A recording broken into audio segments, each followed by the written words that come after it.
Every creative goes through a point in their journey where they ask the question, how do I become original and more creative? Hey guys, what's going on? It's me, Paterson. Welcome back to a new video.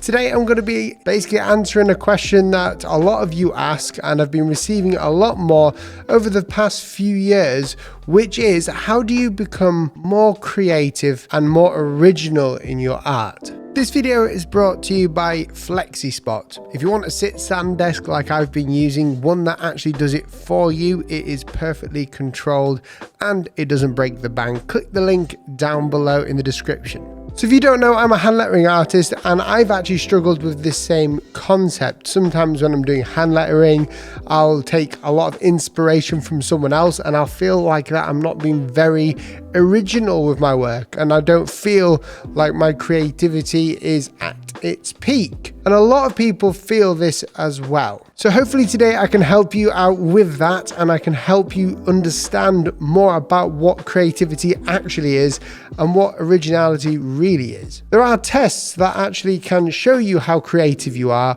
or how original you are. Now, a year ago, I went to Off Conference with Adobe. They took me along there and I spoke there the year before. And when I was there with Adobe, there was a woman and a team of people that were doing tests on creative people. And it was very odd, but quite exciting at the same time. We basically had to have these like wires on our head and we kind of looked a bit strange. I'll put a picture on here for you to see. But what this test was really doing was seeing how creative we were or how original we were. It's no secret that if you're a designer that has been established for a long while, you'll kind of understand that creativity and originality are kind of the same, but also they have a separate meaning to a lot of other people. For me, creativity is about thinking outside of the box. It means to come up with a solution and a way of solving a problem that you wouldn't necessarily think of that would be better or more functional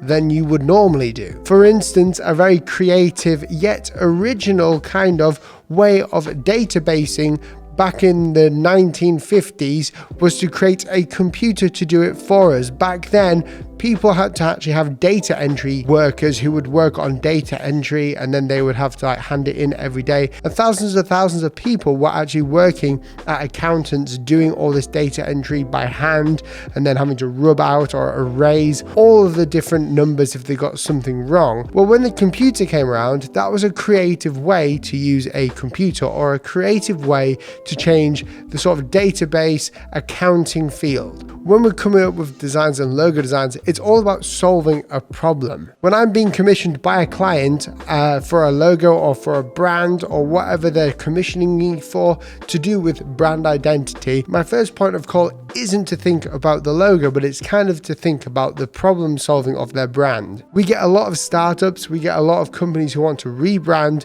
and especially those companies who want to rebrand, I need to know why. There has to be a problem with what they currently have that makes them want to rebrand in the first place. So I'm going to think of their actual brand. How have they marketed themselves? How do the public and the consumers and people who look at them from the outside look at them? How do they get their vibe of them? I then work to start to create a way of branding them efficiently and creatively by targeting their goals. So your creativity isn't about creating these wild illusional logo designs like the FedEx logo or the Toblerone logo with the bear in it. It's about solving a problem in a very efficient and functional way. Now, originality, a lot of designers get something called imposter syndrome. And if you don't know what imposter syndrome is, it's basically the false idea that you don't deserve to be where you are now. You think that you are not as good as you are, but other people see you as good. So you feel like you're fake and that you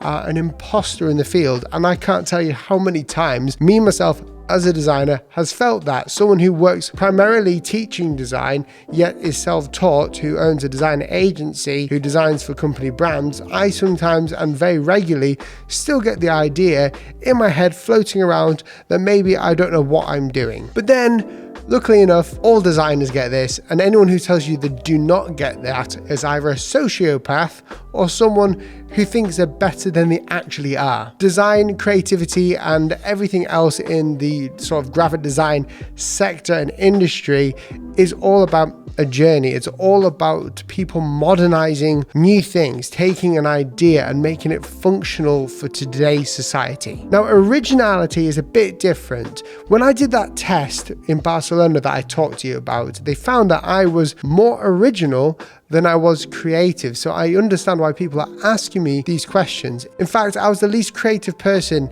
in the group of people that were tested, and I was the most original. Now, what that seems to say is that I've got a completely original way of looking at things. So that could be my point of view. And that was also most likely because I didn't go to art school, I didn't go to design school. I sort of figure things out myself. Originality comes from taking a lot of different inspiration and combining it together and basically creating accidents. You might think that that is so strange, but I will be honest with you, there's no designer on the planet, there's no hand lettering artist, there's no logo designer that hasn't received inspiration and used a part of that inspiration in their work. What happens over time is that you start to develop a style. This is where it gets a bit more complicated. If you go to my Instagram and see my hand lettering, or on my YouTube channel, the way that I edit videos or the way that I design a logo, if you see my logo or hand lettering in the wild, you might know that it's mine, and it's happened quite a lot. People have seen that my work has been used because it looks like my work.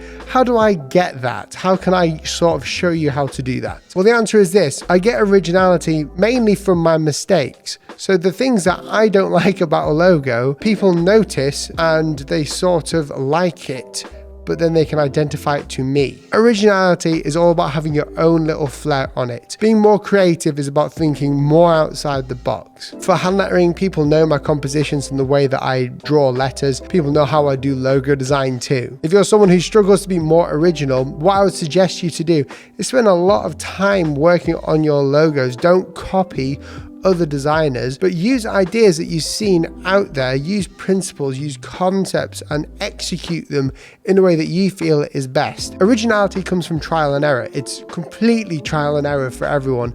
And from someone who's a self-taught designer like myself, and probably every other self-taught designer, trial and error really brings creative originality. If you're working from home, or someone like me that needs to stand up more during the day, especially when they're working on their designs, Flexispot has got you covered. In fact, right now I'm standing up, and the past few videos that you've seen, I have been standing up and basically just talking into the camera whilst looking at my computer, standing up. Flexispot is a desk that can stand, and I'm going down with the microphone, as you can see, and it does it by itself. Flexispot is a desk that I use. It's a sit-stand one, very easy to assemble, and it's very affordable too. They sent me one over so I could show you guys what it's like, and it has been a dream. The desk itself didn't take us long to actually set up, and I'm bad with flat pack furniture. It was very easy to assemble, and it's right here. And I had a desk before that I really liked, but seeing how this one allows me to stand up, fix a position, and press a button for it to stand, I'm all good for that. It's honestly nice to be able to stand up doing my work and having the ability to sit and stand whenever I need to. If you want your own Flexi desk, or just to find out more information about it, click the link down below in the description. Guys, thank you so much for watching this video. If you have enjoyed it, please press that red subscribe button. I post on here about twice a week from Monday to Friday. You'll sort of see a video, whether it's a logo design tutorial or whether it's a vlog like this that I do not so often anymore, but I still do them. If you have your own questions that you would like me to answer in a vlog such as this, then leave them in the comment section below, but also remember to check out the Discord, where I get a lot of my video ideas from. It's from you guys when you ask questions. Thanks for watching, guys. Subscribe, and I'll see you in the next video. See you soon. Bye.